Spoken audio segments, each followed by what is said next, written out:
I start. Today we have to read from the higher mind. Okay. Yasmin, your page will be 79. And before we start reading the higher mind, I'll just tell you what he has said previously.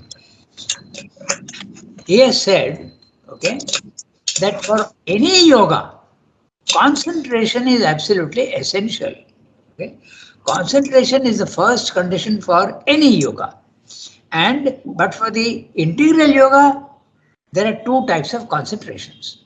One concentration is the narrow, exclusive concentration. You put everything out of your mind, all thoughts, all feelings, all emotions. Don't think of anything in the physical world. Concentrate your mind only on the thing that you are picturing in your mind. Okay, so that is one type of concentration. You call it the one-pointed concentration. It is narrow. But there is another type of concentration which is wide. Okay, that means to say you are doing everything in the physical world. You are giving breakfast to your husband and your children. You are doing the housework. You are even giving instructions to the servant. But part of your mind is always on the divine. Okay, so this is the wide concentration. Everything you continue to do, they are not excluding, but at the background of your mind, there is the image of the divine in your mind. You are constantly thinking of them.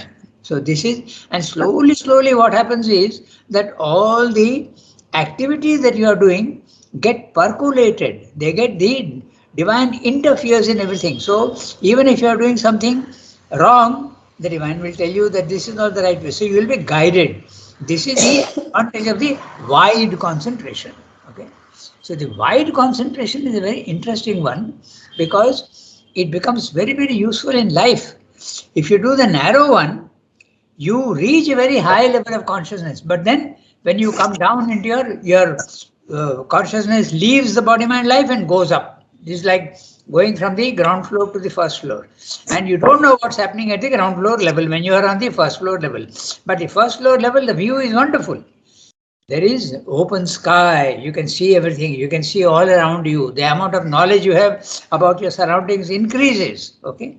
But when you come down into your body mind life again into the ground floor, you have lost that picture of what you had on the top floor. This is you get back into your old nature. So the wide concentration is the one that is more useful for the integral yoga because you are not rejecting the physical world. Okay, so that's the one. So now, how to get that? That's what Srindra is saying. He's saying, we don't know what the divine is, so how do we know how to go about it? So he says, again, we are basing ourselves always on nature. Remember, this is a very important thing. Even in the earlier chapters, he has told you that we will follow what nature is doing universally. Nature is going from matter to life to mind, and we will do exactly the same thing. So now, where nature has not yet gone, we will go. Okay? Yeah. So this is the wide concentration that Srivanda wants in the integral yoga. But when we don't know the divine, how to concentrate? So Srivanda is saying it's a catch-22 situation.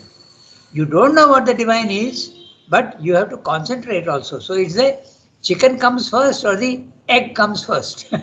You have to start with the concentration in whatever capacity you have, and slowly the divine himself will remove all your limitations and all your misunderstandings of what the divine is. So you start with one thing. If you start with the egg, you will end up with the chicken. Okay, you can't start with the chicken in this case. Okay, you have to slowly go, and the image of the divine will become clearer and clearer as you go on concentrating. So it doesn't matter what image you have of the divine. It may be very imperfect, but that doesn't matter. It slowly goes, it will widen and spread. I'll give you an interesting image, okay, how this works. Okay. Remembrance is a very important aspect in Srivanda yoga. Okay.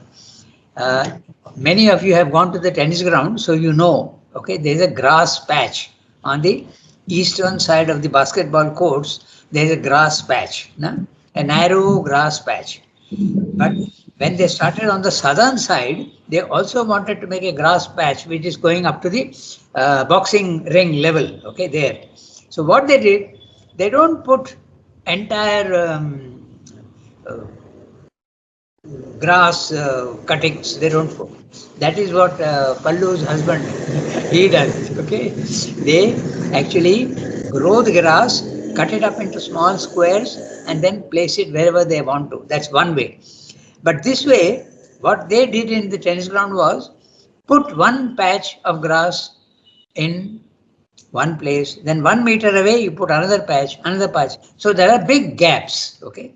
Now this is also what happens with our remembrance. I remember the divine and then I forget. And again, when something else comes up, I remember. So this is very similar. Slowly, slowly, that grass grows and covers all the missing patches. Okay. And then you have the whole strip in there. At the end of 6 months, the entire thing is grass.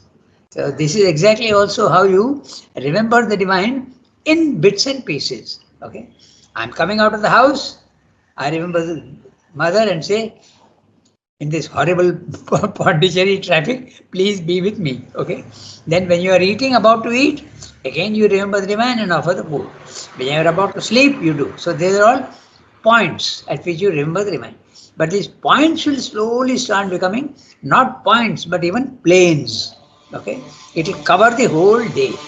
That is what is the higher, wider concentration what Srimbi is saying. So now he's saying our view in the mind and the heart when we think of the divine, it is imperfect.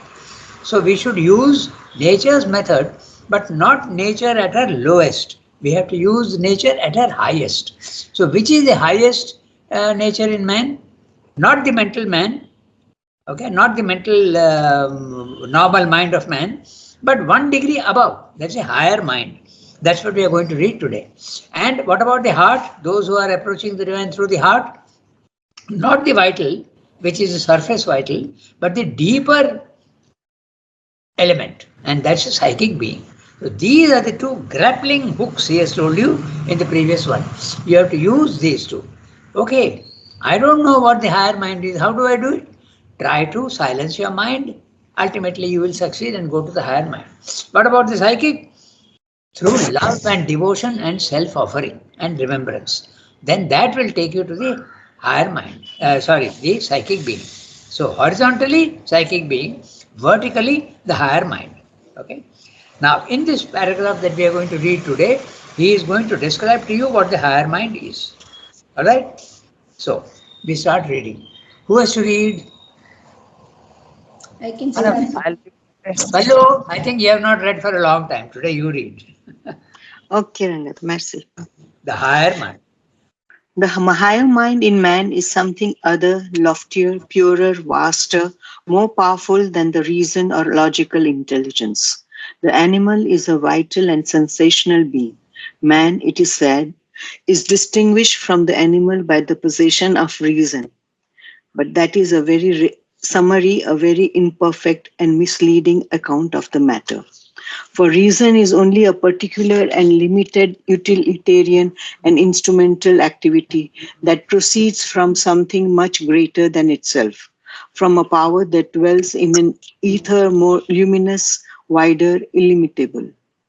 The true and ultimate, as distinguished from the immediate or intermediate importance of our observing, reasoning, inquiring, judging intelligence is that it prepares the human being for the right reception and the right action of a light from above, which must progressively replace in him the obscure light from below that guides the animal.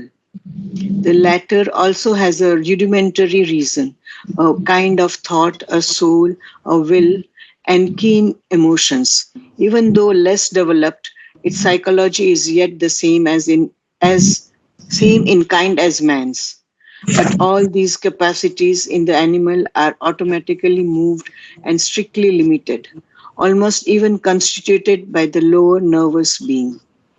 All animal perceptions, sensibilities, activities are ruled by nervous and vital instincts, cravings, needs, satisfactions, of which the nexus is the life impulse and vital desire. Man too is bound, but less bound to this automatism of the vital nature. Man can bring an enlightened will, an enlightened thought, and enlightened emotions to the difficult work of his self development. He can more and more subject to these more conscious and reflecting guides the inferior function of desire. In proportion as he can thus master and enlighten his lower self, he is man and no longer an animal. When he can begin to replace desire altogether by a still greater enlightened thought and sight and will, in touch with the infinite, consciously subject to a diviner will than his own, linked to a more universal and transcendent knowledge, he has commenced the ascent towards the Superman. He is on his upward march towards the divine. Yeah. The language is extremely clear, but we have to know exactly which word he is saying, and we must know what he is picturing. We must picture to ourselves what that word represents. Then it will be very clear. So in this paragraph, he is describing the higher mind. Okay, what is the higher mind in man? We have discussed this many times. There are grades of consciousness, just as there are grades in everything. Okay, yeah, it goes on improving. There is knowledge hidden in matter. Okay? But when life comes out, it that knowledge becomes a little more obvious. The animal knows what it has to eat and how it has to seek for food. Then, when the mind comes out of the life, then it becomes the knowledge becomes even more obvious. So, knowledge is there everywhere, but it is going on getting more and more clear and more complete. Just like our telephone, there is 1G, 2G, 3G, 4G, 5G. It goes on improving. Okay, the quality of the reception and the facilities in the phone go on increasing. At one time, the phone was used only for talking. Now you can use the phone for sending messages, for storing data, for seeing the time, okay, and even sending messages out, okay, and sending not to one person. Earlier you could speak only to one person, now you can speak to, that's exactly what we are doing now on the class also. We are speaking to so many all together. So, this is also what happens with knowledge and consciousness. There is a grade, and that grade goes on increasing until finally. Now, what about the mind? It is a 2G or 3G. It's not 4G or 5G. Okay. So, the higher mind is the 5G. Okay. It's much more powerful and much more capable.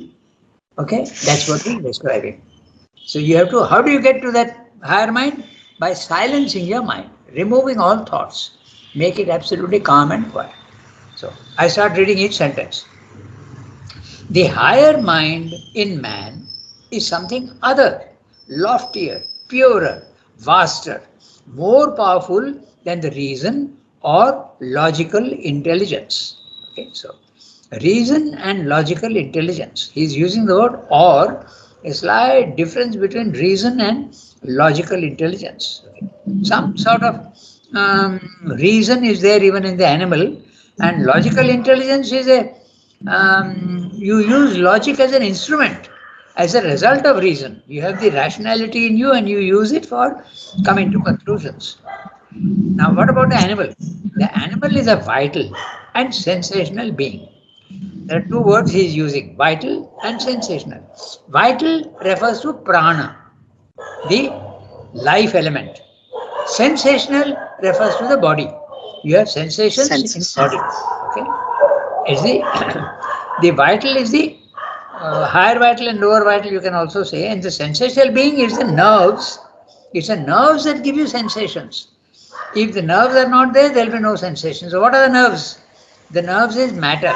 Okay, it's like wires, telephone wires, but it is capable of transmitting sensations from the outer body to the brain. So this is also, and how does it work? Just like telephone wires also work by electricity, if the electricity fails, it won't work. So exactly in the same way, our whole body also is electrically charged. There is a prana. Prana is nothing but electricity. They call it biocurrents.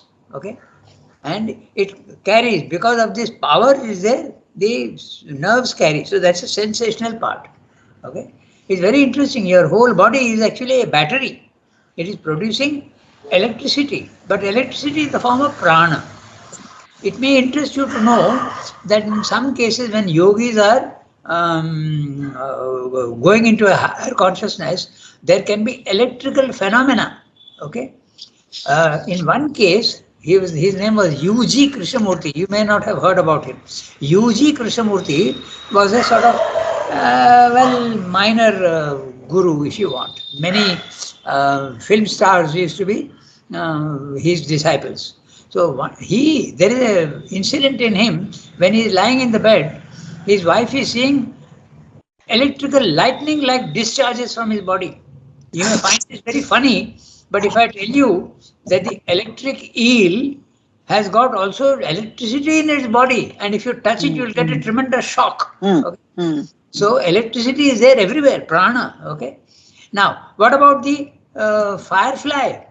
How does it produce light? It's because of electricity. So it is there in the body, and your body also is always producing electricity, but it works. That's why the nerves work. If that is not there, the nerves won't work. Exactly what is there in universal nature is also there in the body. It's a very interesting thing. Okay, so we were discussing vital and sensational being. The animal is mainly vital and sensational, not so much mental. Man, it is said, is distinguished from the animal by the possession of reason. Okay, so reason is not there in animal to the extent that it is there in man. But is it absolutely absent in animal? Sridhar says no, there is. And there are very interesting videos which show how the animal can even think. Okay, logically. Okay, it's very interesting. There are these logical thinking in animals can be one step, two steps, even three steps. Okay, sometimes one step is very easy. I'll give you one instance of how the animal has intelligence. Okay, take a bird, take a stork, okay, with long legs. It is standing in water and it has to catch fish. How does it do it? It takes a dry leaf and throws it on the water with its beak. Okay. Now that water, the leaf on the water will produce ripples. And the fish which are there, they think that that's an insect which has fallen and they come up to the surface. As soon as they come up, the stork catches the fish. So, is this not intelligence? Okay, so that's very interesting. It uses intelligence. Then take even the case of monkeys. When there are nuts to be broken, they look for a stone and then break that with a stone. They know that a stone can break. So all this seems very natural, but it is intelligence at work.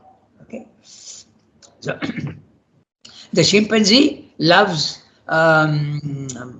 white ants. So white ants are inside. Not only white ants, are all ants. So what does the chimpanzee do? It takes a long straw and pushes it into the ant hill, and with the ants stick to the white straw, and when it comes out, it eats them. So animals do use instruments, but they don't make instruments. That's the difference between man and animal. Animal uses instruments, but man makes instruments. No animal makes instruments as such. Okay, so there's a difference. Now we'll read further and see what Srimati is saying.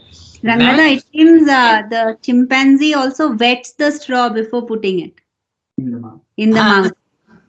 Okay, The yeah. anthill. Yeah, but it's not making an instrument. No. I'm saying that it just does not put straw, it also wets it with its mouth. So it's interesting. So, but what about birds? What about birds making nests like the weaver bird? Yeah, Such a beautiful, intricate nest. that's right. So it is in a way making an instrument. Yes, you are right. There's a gradation. You are right. Okay, so, but complicated instruments it does not make. It makes simple instruments and what is available in nature. But man makes things which are not available in nature. Okay, so there's an element of what you said is absolutely correct. You can we consider the house an instrument? Yes, we can. We can say that the house is an instrument. Nests and yeah. But many birds don't make nests. They use whatever is available. The hollows of trees and the sparrows come in the rafters, things like that. So anyway, there is a reason in animal also. Now that's what Srimli is going to tell us. But that is a very summary, a very limited way of looking at things, a very imperfect and misleading account of the matter. For reason is only a particular and limited utilitarian and instrumental activity that proceeds from something much greater than itself. So, from a power that dwells in an ether more luminous, wider, and illimitable. So, which is this ether? Why is he using the word ether? Because ether is the subtlest of substances. That's the highest.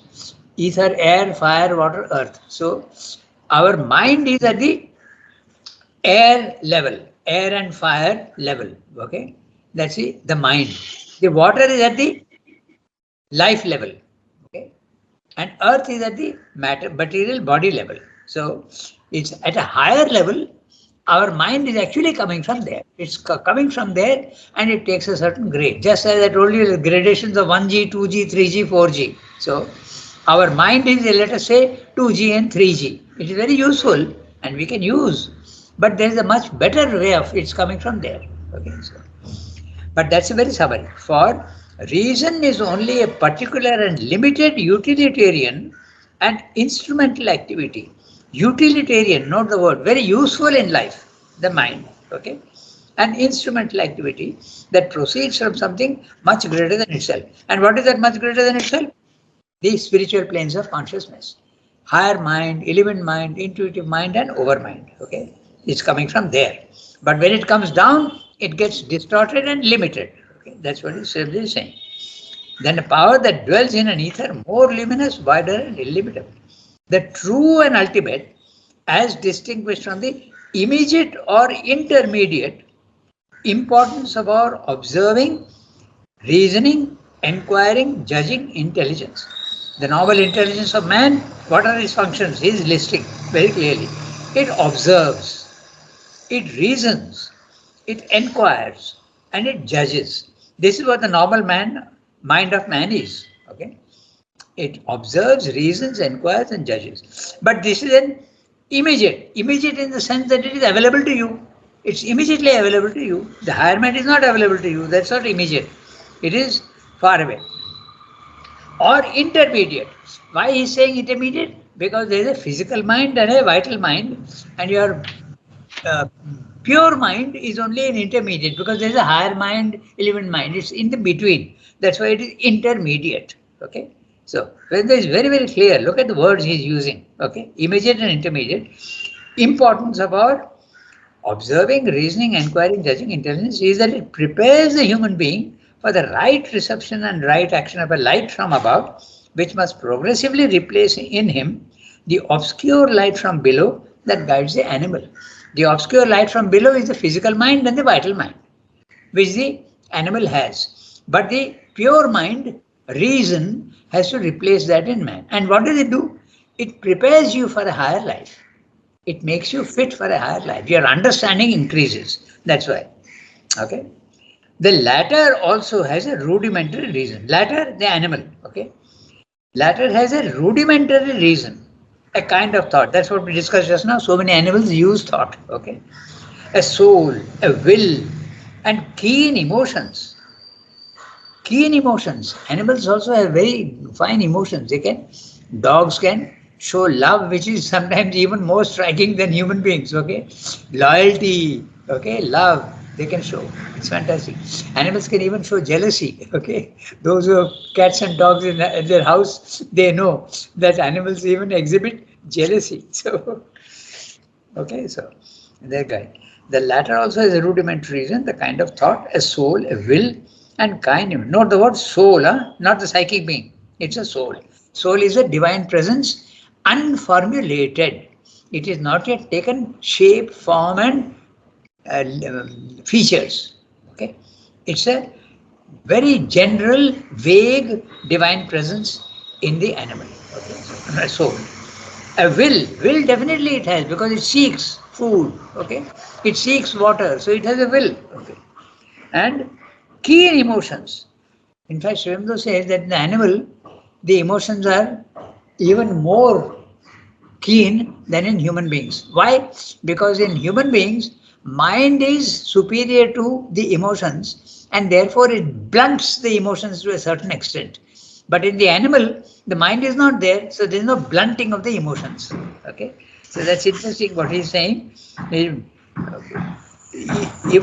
is it gone? Keen emotions. He has used the word keen. Okay. Even though less developed, its psychology is yet the same in kind as man's. Not a very complimentary statement for man. Our psychology is very, very similar to that of the animal. But this is at the superficial level. Okay? So, but all these capacities in the animal, now what's the difference? If the psychology is the same, what's the difference between man and animal? In the animal, okay, all these capacities in the animal are automatically moved and strictly limited, almost even constituted by the lower nervous being. The lower nervous being is the physical vital. There is no mind in it. Right? Lower nervous being, the physical vital. Okay, your body when it is moved by the prana. Okay, that's a lower nervous being. So what Sridhar is saying automatically. In other words, we come back to that idea that nature is the power that is moving all living creatures. Nature is doing it, not the individual creature. The tree is growing not by its own will, but by the laws of nature. It seeks water, it seeks light and grows. But the tree does not think that I am growing. It's the same for tree, same for animal, same for man also at the superficial level. We also grow, we also do all these things, but we have an ego which the tree doesn't have. Okay, so the tree doesn't think I am growing, but man has an ego and he thinks that I am doing, I am drinking, I am playing, I am moving. Okay, this is what the difference is. But that's not true at all. So at this simply saying, in the animal level, the automatism of nature is absolutely fixed. And this is the basis of what they call the science of behaviorism. Okay, behaviorism is they have seen the animals, there are fixed reactions to everything. Okay, to such an extent, I think we have mentioned once, very interesting I found it when I read that. Okay, it was discovered by a Russian scientist and the behaviorism started from there. You can create behavior in animals. Okay, what he did, the experiment was very interesting. What he did was, when food was being given to an animal, he used to ring a bell. Okay, so then slowly, he started ringing the bell even before the food was given. So when the animal sees food, it starts salivating. The saliva starts forming in the mouth. Okay, but then slowly, as I said, he started ringing the bell before the food is given, and the animal started salivating even when the food was not given and the bell was ringing. So he was able to make the animal salivate with the ringing of a bell. So that means it's absolutely automatic. That's what is. This is the behaviorism in animals. Okay? They all behave moved by universal nature. They don't have a will of their own. They have a very rudimentary will. Okay. So this is what Sridhar is saying. Now he is saying what is there in the animal is also there in man, but superficially. Okay. All animal perceptions, sensibilities, activities are ruled by nervous and vital instincts, cravings, needs, satisfactions, of which the nexus is the life impulse and vital desire. So, he has told you earlier that it is the nervous being, a man. So, it is the vital, the body and the vital, according to those laws, is moving. Now, what about man? Man too is bound, but less bound to this automatism of the vital nature. Why? Because he has a mind. Man can bring an enlightened will, an enlightened thought, and enlightened emotions to the difficult work of his self-development. He can use the mind and be superior to the animal. he can more and more, subject to these more conscious and reflecting guides, the inferior function of desire. He can influence his desire with the mind, not the animal so much. Okay. In proportion as he can thus master and enlighten his lower self, he is man and no longer an animal.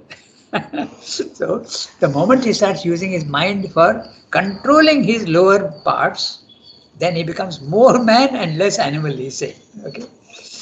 When he can begin to replace desire altogether, completely abolish desire altogether by still greater enlightened thought and sight and will, in touch with the infinite, consciously subject to a diviner will than his own, linked to a more universal and transcendent knowledge, he has commenced the ascent towards Superman. He is on his upward march towards the divine. Let's look at each phrase, what he's saying is very interesting. When he can begin to replace desire altogether by still greater enlightened thought and sight and will. So, how can he get rid of desire? By enlightened thought. Because the moment he realizes that desire is actually giving him pleasure, but it is also giving him pain. Because when my desire is satisfied, I get pleasure. But what about the case when my desire is not giving me satisfaction? So I get pain. So he realizes that he has to get rid of desire. That's the enlightened thought. But sight, does sight help? No more thought, sight. When you go to the higher mind, thought is replaced by sight. You see the reality. And even subtle realities you start seeing. Okay? Drishti, that is a and you go even higher up, you get even Shruti, even the truth you can start hearing. Okay, so Drishti and Shruti are the things that distinguish man from the animal. Okay, so when he can begin to replace desire altogether by a still greater enlightened thought and sight and will, even his will can be much more powerful than the normal will in animals. In touch with the infinite, he must get rid of his limited individuality, which is the ego. He has to get rid of the ego and be in touch with the infinite. Can he be in touch with the infinite with the ego? Very doubtful. But a trace of ego remains even when he goes to the infinite. Okay, so that's another matter. Consciously subject to a diviner will than his own. Okay. Now, tell me one word for this. Consciously subject to a diviner will than his own. Surrender. Exactly. That's right. So he has to surrender to the divine. Okay. So very interesting how one reads Ram though. You see, consciously subject to a diviner will than his own. 1, 2, 3, 4, 5, 6, 7, 8, 9 words. But you can use one word, surrender. But when you use 9 words, you realize so many things about the surrender. It is conscious. Okay, then there is a divine will guiding you. So it is so descriptive. Okay, that's the interesting part of those. Is a Language. is a text. Yeah, language. That's right. Okay, linked to a more universal and transcendent knowledge, he has commenced ascent towards the Superman. Okay, so he is on his upward march towards the divine. So Srinath has very clearly told you that you have to use the higher mind and the psychic being for your wider concentration. And the more you use the higher mind, you become less animal and more human. Okay, so then next paragraph he will be describing the psychic being. Okay, because he has dealt with the higher mind, now he is telling you the two grappling hooks he is describing. So we have about 10 minutes, so 11 minutes actually. So we can read the next one. It's not a very big para. We can read it. Okay. Hello. Shilpa. You know, Shilpa? that Russian I'll be- scientist you talked about, it is known as Pavlova's dog. And in the first MBBS physiology, we are taught about Pavlova's dog. Exactly. His name was Pavlov. Yeah, Pavlov or Pavlova. I think in Russian. Pavlova. Oh, acha, okay. We studied it as Pavlova's dog experiments. Yeah, that's it. That's the one I was referring to. Behaviorism. Yeah. So Let's start reading the next one, okay? It is then in the highest mind. I'm reading Pallavi. Okay. Okay. It is it is then the highest mind of thought and light and will, or it is in the inner heart of deepest feeling and emotion that we must first center our consciousness. In either of them, or if we are capable in both together, and use that as a leverage to lift the nature wholly towards the divine. The concentration of an enlightened thought, will, and heart turned in unison towards a one vast goal of our knowledge, one luminous and infinite source of our action, one imperishable object of our emotion, is the starting point of the yoga. And the object of our seeking must be the very fount of the knowledge which is growing in us, the very origin of the phase which we are calling to move our members. Our one objective must be the divine himself, to whom, knowingly or unknowingly, something always aspires in our secret nature. There must be a large, many-sided, yet single concentration of the thought on the idea, the perception, the vision, the awakening touch, the soul's realization of the one divine. There must be a flaming concentration of the heart on the seeking of the all and eternal. And when once we have found him, a deep plunging and immersion in the position and ecstasy of the all beautiful. There must be a strong and immovable concentration of the will on the attainment and fulfillment of all that the divine is, and a free and plastic opening of it to all that he intends to manifest in us. This is the triple way of the yoga. Yeah. So he's now telling you how to. In the integral yoga, you have to use everything. You have to use your mind, you have to use your heart, you have to use your will. That's a triple way of yoga. So they correspond to Jnana Yoga, Bhakti Yoga, as well as Karma Yoga. Okay, so this is a triple way of the yoga in the integral yoga. The others you can do, you don't need to do all the three, but if you are a follower of Sri Aurobindo integral yoga, you have to use all the three. But this also should be, it could be misinterpreted also. There is a very interesting incident. Okay, one gentleman, on Saturday evenings, we used to have cinemas in the playground. Okay, so this is a bit of a joke. Okay, so one sadhak is asking another sadhak, okay, do you go to the cinema on Saturdays? So that fellow said, no. So he said, I don't go. Then he said, but you must go. That is integral yoga.